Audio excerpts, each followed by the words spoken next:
A, Meadows as in Meadows, majesticbalance.com. And then I know you also have a link where people can support you in funding for your Olympic endeavors. So, and where would that be? That would be at www.gofundme.com/goldmeadows. Awesome. I love that. So, yeah, if you want to connect with Karlton, and especially if you want to help support a fellow American in his pursuit for gold, go to gofundme.com/goldmeadows or majesticbalance.com. Karlton, thank you so much for taking time out of your very, very busy schedule to be with us here today, and I hope you will maybe come back after Nationals and share with us what your experience was. That would be fabulous. All right. Thanks. Sending you tons of luck, and I will definitely also be connecting with you offline. Thanks, Lauren. All right. Thanks, Karlton. We are going to take another quick commercial break, and then I will be back with my second guest for today, Mary A. Perez. Did you know that an estimated 52 million Americans listened to Internet radio in the last month, or that weekly Internet radio audience has increased 60% over the last year, and that more than 8 in 10 people are online from any location? Tough Talk Radio Network is a company dedicated to providing a platform that allows opportunities for guests, hosts, and sponsors to market themselves to the Internet radio media, where they can be heard by millions. To find out how Tough Talk Radio Network can help you, go to toughtalkradionetwork.com.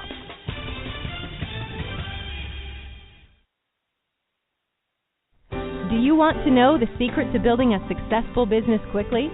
It's all about taking action, but not just any action. It takes inspired and consistent action to get profits.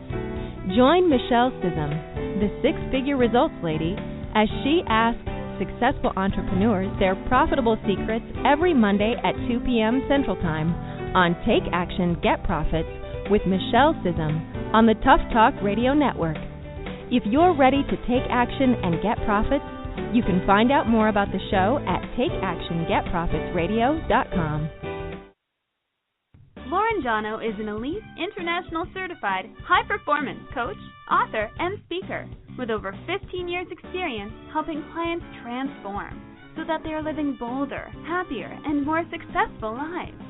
Through a combination of her world-class coaching program and exclusive assessments, her mission is to get to the crux of your issues quickly and accurately, and then guide you to achieve sustained and higher levels of clarity, joy, energy, connection, influence, and overall performance in every area of your life. To learn more or to contact Lauren, go to laurenjawno.com.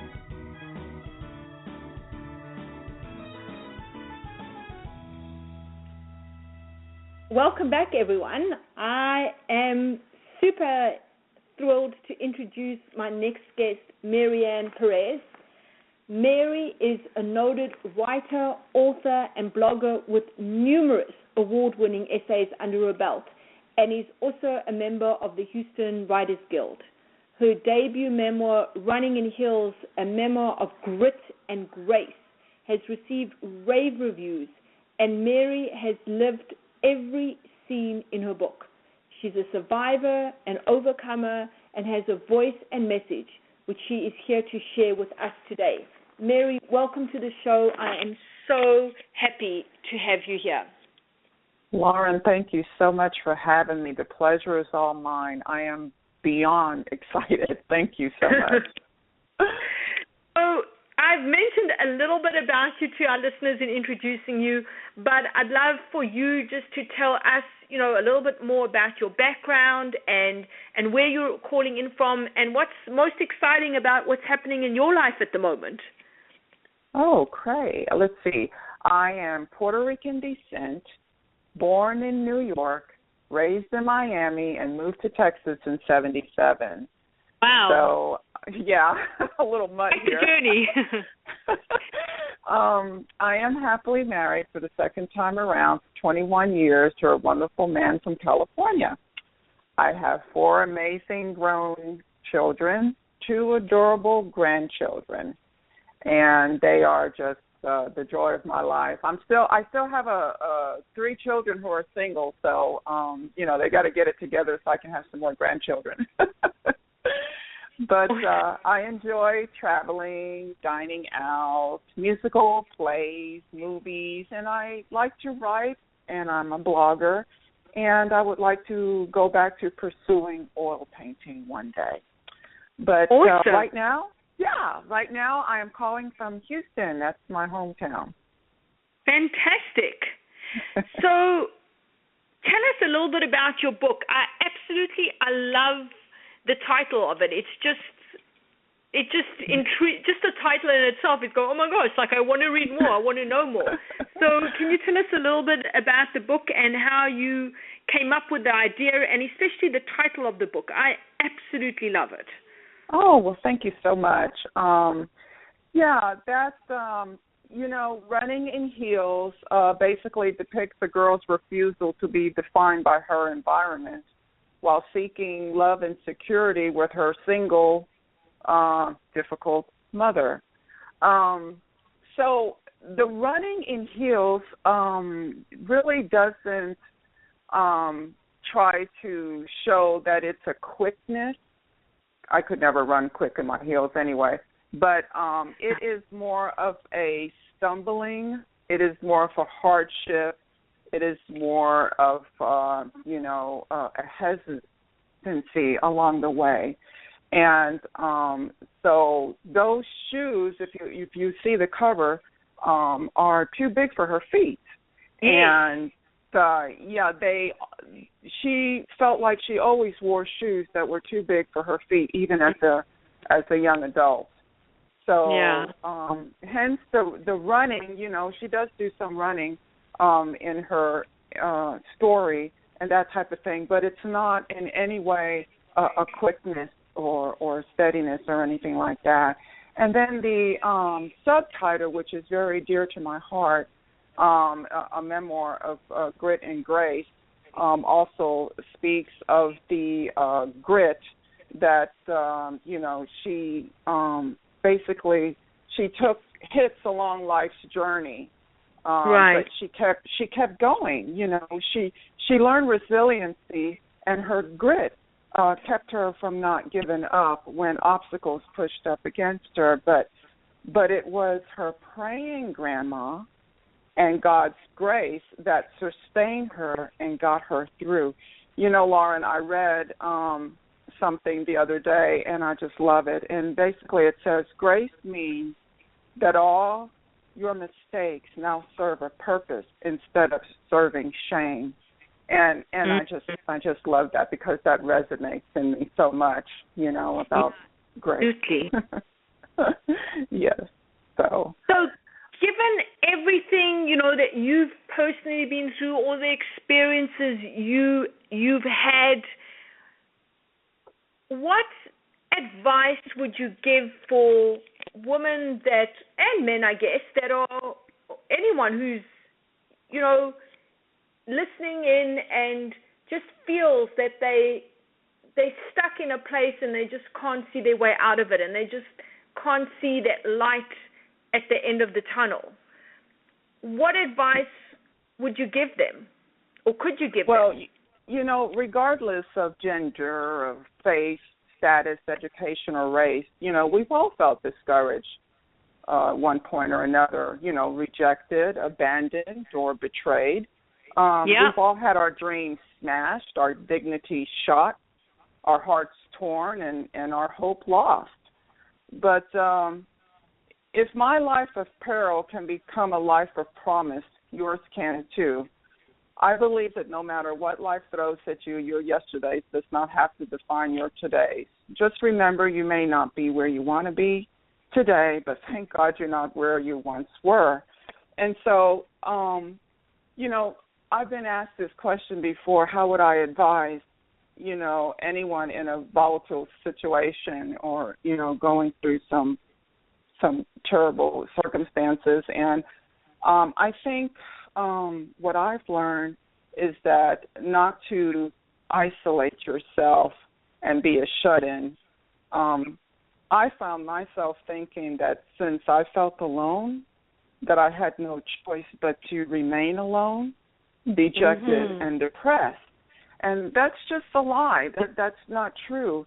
And like for you mothers with small children, when you find yourself in that place, in that darkness and hopelessness, what happens is that you tend to medicate yourself. And it could be with alcohol, drugs. Hey, it could even be with food. You know, that's not good. It's not healthy for you, and it's not healthy for those children. You have a child that depends on you. And remember, for every child, those are two eyes looking up at you for their protection and well-being. Right. So any specific actions that people can take? Because I know their tendency is to when you're not feeling great, when you're feeling alone or just feel like things aren't going the right way, their tendency is to isolate oneself. So how do you get yourself to not do that when the last thing you feel like doing is being around other people and being with other people? How did you find that strength to not isolate yourself? That's a good question, Lauren. I think in looking back and remembering some things now as we speak, I just was so sick and tired of being sick and tired. You know, I knew there had to be a better way. I knew there had to be a better life, and that this pathetic feeling and surroundings wasn't my lot in life. And so I think it starts with a made-up mind. And there is help in organizations and communities out there. For me, my saving grace was within my church walls. I think I reached.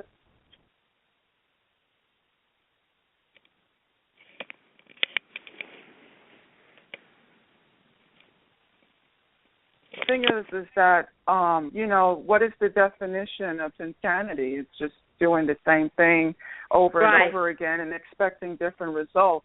So you're going to have to break that cycle and break that mold and know that that you have purpose, that you are somebody worthy, and don't be ashamed of your pain. I have to admit, I say that now, okay, but I was ashamed of my pain. And it took a while to trust. As a young girl, I had a hard time of trusting, and you pick up my book and read, you'll know why. And so it took a minute, you know, but eventually, you know, there was somebody that I can open up to. I couldn't even open up to family members. First of all, I was ashamed, but like my mom, you know, what could she do? She was trying to solve her own issues and problems and didn't know what the solution was. But like I said, you know, you can go to counseling. By the way, I did go to counseling once. It was a group called Rafa. It was a Christian counseling. And I think I only went once. And I remember the one thing that they told me that stuck in me was that I was a diamond in the rough. And then the other thing was that they talked about resiliency, that, you know, I had as a child, I developed a resiliency that no matter what, I was going to bounce back. You know, that was my survival mode, I guess, that kicked in, you know. But just know that there is help. I mean, you have social media now. Oh, my gosh, you know, you could click on anything. I mean, there's wonderful blogs out there with, you know, I mean, there's just so many things that you can educate yourself and you can find help and you can find strength. It takes baby steps. The main thing is it starts in the mind. And that's such an important thing that I think that you hit on is, you know, I think sometimes we need to take a leap of faith, and the action that we need to take needs to be bigger than what we think that we can handle and do. But on the other hand, I think sometimes just taking those baby steps and not looking at the end